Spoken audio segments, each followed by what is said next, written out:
15. Я люблю делать поделки и рисовать рисунки. Разные, вдохновляюсь.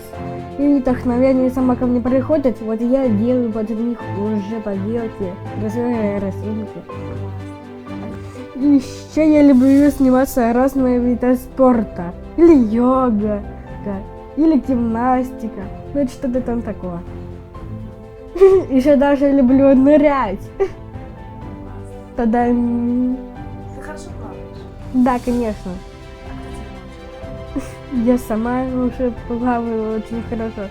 И со сеточкой, и даже под водой.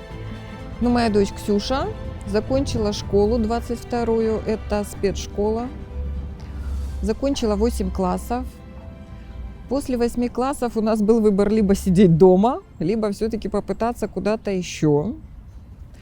Мы узнали, что у нас по городу есть от силы 5-7 училищ, в которых есть реабилитационные группы, куда могут взять наших детей.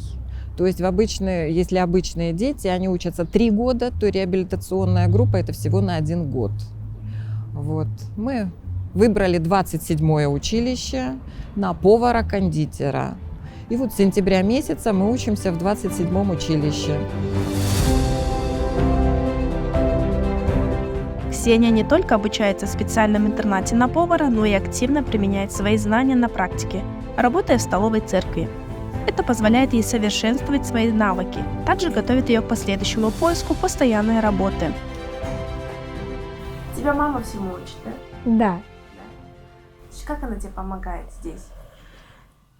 Так всегда опять учит меня резать.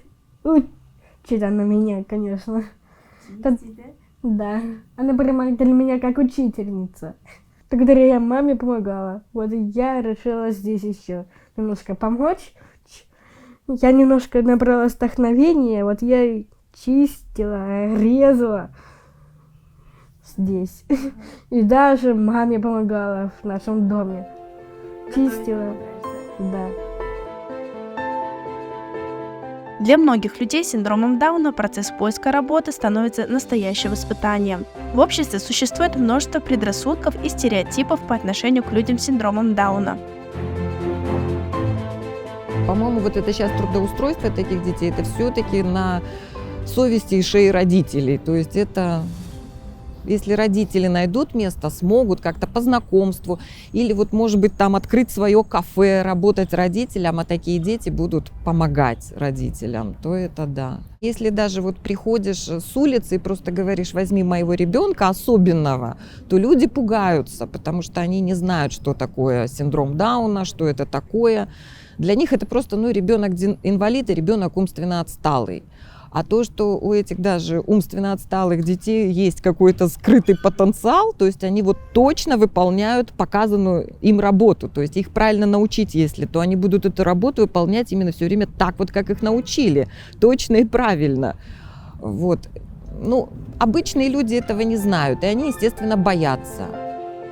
Однако важно помнить, особенные люди способны достичь больших результатов, если им будет предоставлена поддержка и возможности.